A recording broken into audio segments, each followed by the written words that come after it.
it's nice to add some outdoor lights to extend our evenings. I've noticed the mornings are already much darker, so that means it's going to get darker a little bit earlier. So LA has the perfect DIY for that. You're bringing light into our lives. Yes. What are we doing?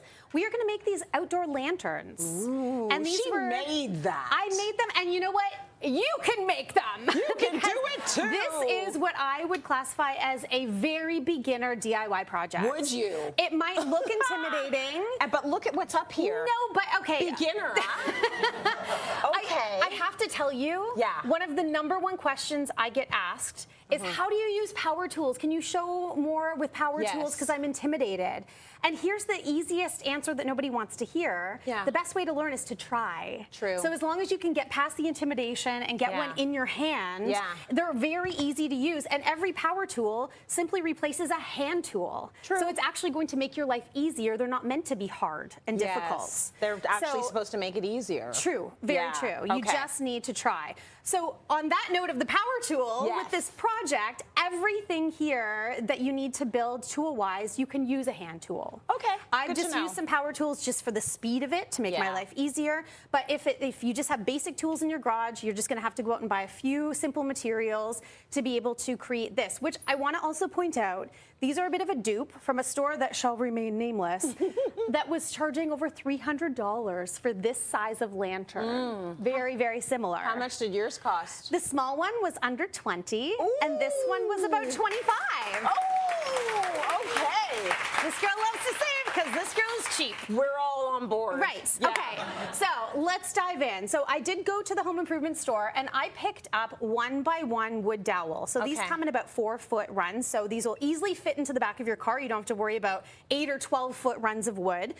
These ran me about $5 each. I used 3 4-foot pieces to make the small one. Good. And then I also picked up a wood plank board. So this you can buy in 4, 8, and 6-foot lengths as well.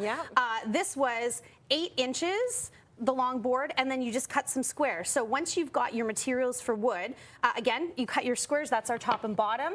And those 4-foot runs, I cut 8 of this long piece, which is of the long rail, and 4 of the smaller, which become all of our connecting pieces. Right. So as long as you are comfortable with a handsaw to chop a piece of wood, if you have a miter saw, it's a straight chop, because saying miter freaks people out. I don't know how to use that. We're just making straight cuts. If you have a skill saw, a circular saw, anything, we're just doing straight cuts for this entire project. Beautiful. And when in doubt, like I said, wood glue comes in handy and some finishing nails if you don't have a power tool. Now, I also want to point out that because this is just raw lumber, I sanded everything first. You must have, because this feels beautiful. It's like butter. Like butter, baby. It really is. And you'll also notice that I did a bit of a radius edge. I smoothed the edge, and this just gives it that little, like pop off of a more high-end look than just straight cut lumber. It does. Well, it needs to look like it's $300. So well, that's what we're going for. Exactly. So I used a Gator sanding block. Again, if you have a mouse sander, that'll make things go faster. And then I wanted to show you this. Have you seen this before? I feel like I've probably shown this on the show, but maybe not talked about it. It looks like a cheesecloth. It looks like cheesecloth.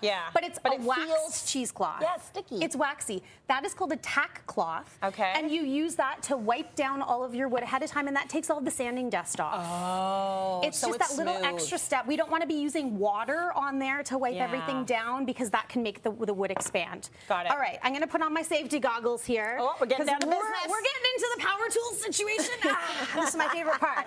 So building the frames is super, super easy. Again, we're just taking a combination of our shorts and our longs. I have here a wood clamp. This is a corner clamp. This is not something that I would say you need, but for the beginner DIY, a great little investment just to give you that little sense of security and safety. It helps, right? And then I've put wood glue in, and we're just going to fire in a couple of, so I'm using brad nails. If you've got a pin nailer, that's great as well.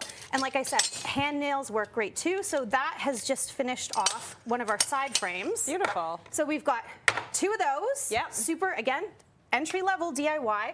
We would then just add in, same thing with the nail gun, the side pieces. Now for the top and the bottom, I want to just quickly show that once you have it cut and you've got your whole frame built, you want to just make sure that you're centered, of course, on your top and bottom. So these 2 pieces here.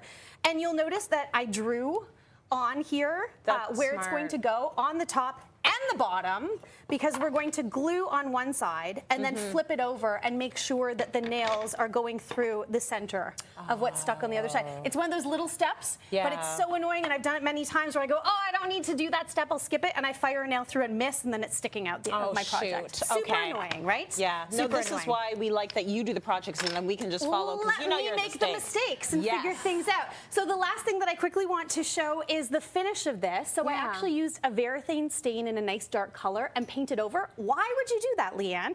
Because then with chalk paint over top, I'm going to turn this around, you can take some water and you just do a little rub and it reveals the wood stain for that distressed look underneath, and then you just spray it with a indoor-outdoor clear coat to protect it. Is she a genius or what?